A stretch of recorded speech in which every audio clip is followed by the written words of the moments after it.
ശബരിമല സ്വർണ്ണക്കൊള്ളയിലെ മുഖ്യപ്രതി ഉണ്ണികൃഷ്ണൻ പോറ്റിയെ പ്രത്യേക അന്വേഷണ സംഘം ഇന്ന് വീണ്ടും കസ്റ്റഡിയിൽ വാങ്ങി. ഈ കസ്റ്റഡിയിൽ വാങ്ങിയതിന്റെ പിന്നിലെ ലക്ഷ്യം മറ്റൊന്നുമല്ല, രണ്ടുപേരെ കുറിച്ച് പ്രധാനമായും ഒന്നുകൂടി ചോദിച്ചറിയുക.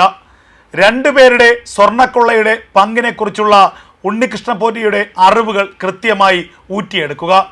ഇതാണ് വീണ്ടും അന്വേഷണ സംഘം ഉണ്ണികൃഷ്ണൻ പോറ്റിയെ കസ്റ്റഡിയിൽ വാങ്ങിയതിൻ്റെ പ്രധാനപ്പെട്ട ലക്ഷ്യം. ആ രണ്ടുപേരും നിസ്സാരക്കാരല്ല, ആ രണ്ടുപേരും വലിയ പുള്ളികളാണ്. അതുകൊണ്ട് തന്നെ ആ വലിയ പുള്ളികളെ കസ്റ്റഡിയിലെടുക്കുകയോ അറസ്റ്റ് ചെയ്യുകയോ ചെയ്യുന്നതിന് മുൻപ് എല്ലാ പഴുതുകളും അടച്ചുള്ള തെളിവുകൾ ശേഖരിക്കണം. ഇതിനാണ് അന്വേഷണ സംഘം ഒരിക്കൽ കൂടി ഉണ്ണികൃഷ്ണൻ പോറ്റിയെ കസ്റ്റഡിയിൽ വാങ്ങിയത്. ആരാണ് ആ VIP-കൾ? ആ VIP-കൾ ചില്ലറക്കാരല്ല. അതിലൊരാൾ മുൻ ദേവസ്വം മന്ത്രിയും CPM-ന്റെ സംസ്ഥാന നേതാവും നിലവിൽ MLA-യുമായ കടകംപള്ളി സുരേന്ദ്രൻ, മറ്റൊരാൾ MP-യും UDF കൺവീനറുമായ അടൂർ പ്രകാശ്. ഈ രണ്ടു പേർക്ക് എന്താണ് സ്വർണ്ണക്കൊള്ളയിലുള്ള പങ്ക്? സ്വർണ്ണക്കൊള്ളയിലെ പ്രധാന പ്രതിയായ ഉണ്ണികൃഷ്ണൻ നമ്പൂതിരിയും ഇവരും തമ്മിലുള്ള ബന്ധം എന്താണ്? കേവലം സ്വർണ്ണക്കൊള്ളയിൽ ഇവർ മൂകസാക്ഷികൾ മാത്രമാണോ, അതോ സ്വർണ്ണക്കൊള്ളയുടെ പങ്ക് പറ്റിയ അതിലെ പ്രധാനപ്പെട്ട വില്ലന്മാരാണോ? ഈ ചോദ്യങ്ങളാണ് പ്രധാനമായും അന്വേഷണ സംഘത്തിന് ഉണ്ണികൃഷ്ണൻ നമ്പൂതിരിയോട് ചോദിക്കാനുള്ളത്. നമുക്കറിയാം, 2019 ദേവസ്വം ബോർഡ് പ്രസിഡന്റായി എത്തിയ A. പത്മകുമാറിനെ ഇതിനകം തന്നെ അന്വേഷണ സംഘം അറസ്റ്റിലാക്കി കഴിഞ്ഞിരിക്കുന്നു. ദിവസങ്ങളായി, ആഴ്ചകളായി A. പത്മകുമാർ ജയിലിലാണ്. A. പത്മകുമാർ കടകംപള്ളി സുരേന്ദ്രനെതിരെ അതിനിർണായകമായ മൊഴിയാണ് കസ്റ്റഡിയിലായതിന് തൊട്ടു പിന്നാലെ നൽകിയത്. എന്നാൽ പിന്നീട് പാർട്ടിയുടെ സമ്മർദ്ദത്തിന്റെ അടിസ്ഥാനത്തിൽ, പാർട്ടി നൽകിയ വലിയ ഓഫറുകളുടെ അടിസ്ഥാനത്തിൽ തൻ്റെ മൊഴി A. പത്മകുമാർ മാറ്റി പറഞ്ഞിരുന്നു.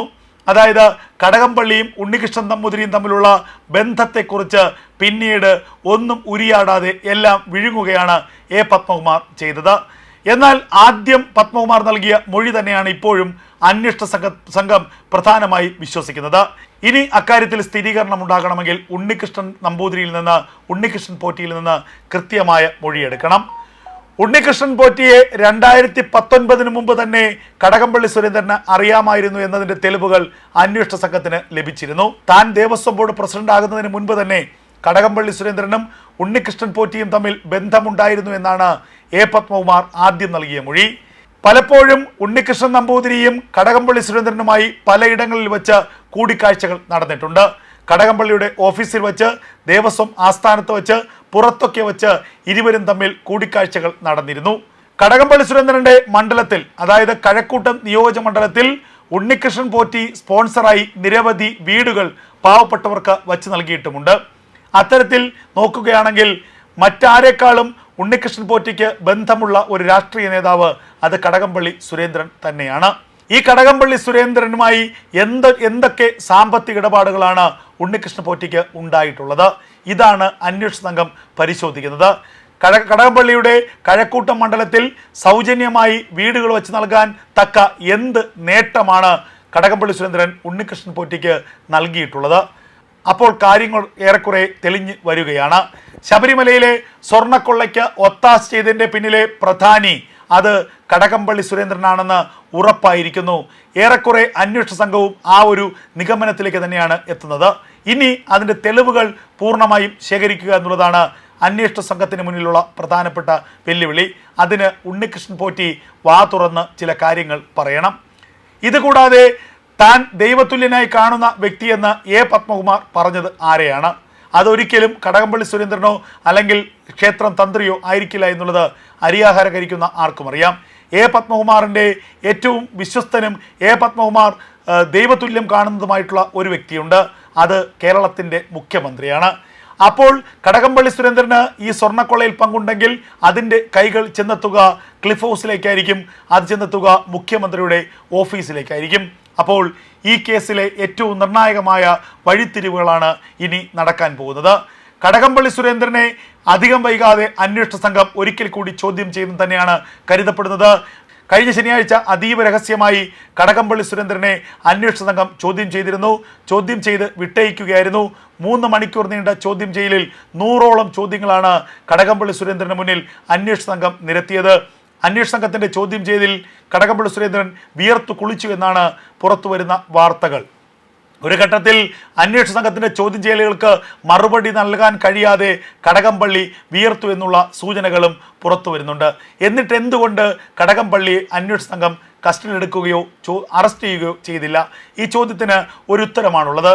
മറ്റൊന്നുമല്ല, കടകംപള്ളിയെ പോലെ മുൻ മന്ത്രിയായിരിക്കുന്ന, നിലവിൽ MLA ആയിരിക്കുന്ന ഒരാളെ അറസ്റ്റ് ചെയ്യണമെങ്കിൽ പഴുതുകളടച്ചുള്ള പൂർണ്ണമായ തെളിവുകൾ വേണം. ഇത് അന്വേഷണ സംഘത്തിന് ലഭിക്കേണ്ടതുണ്ട്. ഏറെക്കുറെ തെളിവുകൾ അന്വേഷണ സംഘത്തിന്റെ കയ്യിൽ എത്തിയിട്ടുണ്ട്. ഇനിയും 1-2 കാര്യങ്ങളിൽ കൂടി കൃത്യത അന്വേഷണ സംഘത്തിന് വരുത്തേണ്ടതുണ്ട്. അത് നാളത്തെ ചോദ്യം ചെയ്യലിലൂടെ ഉണ്ണികൃഷ്ണൻ പോറ്റിയിൽ നിന്നും അന്വേഷണ സംഘത്തിന് ലഭിക്കുമെന്നാണ് നിലവിലുള്ള കണക്കുകൂട്ടലുകൾ. ഇതുകൂടാതെ കോൺഗ്രസിന്റെ നേതാവും ആറ്റിങ്ങൽ MP-യും UDF-ന്റെ കൺവീനറുമായ അടൂർ പ്രകാശിനെ നാളെ അന്വേഷണ സംഘം ചോദ്യം ചെയ്യുന്നുണ്ട്. ആ ചോദ്യം ചെയ്യലിൽ ഏത് ബന്ധമാണ് ഉണ്ണികൃഷ്ണൻ പോറ്റിയുമായി അടൂർ പ്രകാശിന് ഉള്ളത് എന്നതാണ് പ്രധാനമായും ഉയരുന്ന ചോദ്യം. ഇതുകൂടാതെ സോണിയാഗാന്ധിയുടെ അടുത്തുവരെ ഉണ്ണികൃഷ്ണൻ പോറ്റിയെ എത്തിച്ചത് എന്ത് അടിസ്ഥാനത്തിലാണ്? എന്തു ബന്ധമാണ് ഉണ്ണികൃഷ്ണൻ പോറ്റിയും സോണിയാഗാന്ധിയും തമ്മിലുള്ളത്?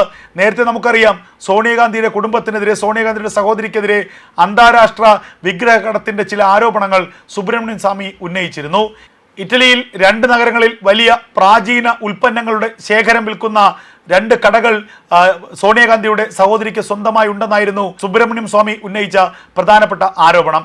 ഇതൊക്കെ കൂടി ചേർത്ത് വായിക്കുമ്പോൾ അടൂർ പ്രകാശ് എന്തിനാണ് ഉണ്ണികൃഷ്ണൻ പോറ്റിയെ സോണിയാഗാന്ധിയുടെ അടുക്കലേക്ക് എത്തിച്ചത്?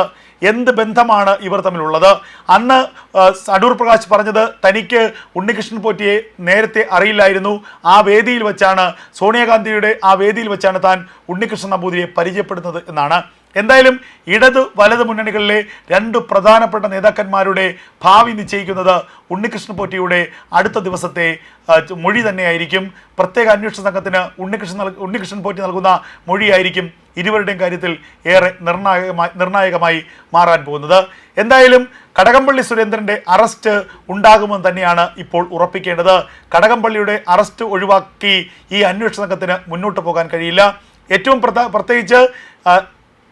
പ്രത്യേകിച്ച് ഹൈക്കോടതിയുടെ ഡിവിഷൻ ബെഞ്ച് വളരെ കൃത്യമായി തന്നെ ഈ അന്വേഷണത്തിൻ്റെ പുരോഗതി പരിശോധിക്കുന്ന സാഹചര്യത്തിൽ ഈ അന്വേഷണത്തിൻ്റെ ഓരോ ഗതികളും ഓരോ വിഗതികളും ഹൈക്കോടതി കൃത്യമായി തന്നെ ഇഴകീറി പരിശോധിക്കുന്നുണ്ട്.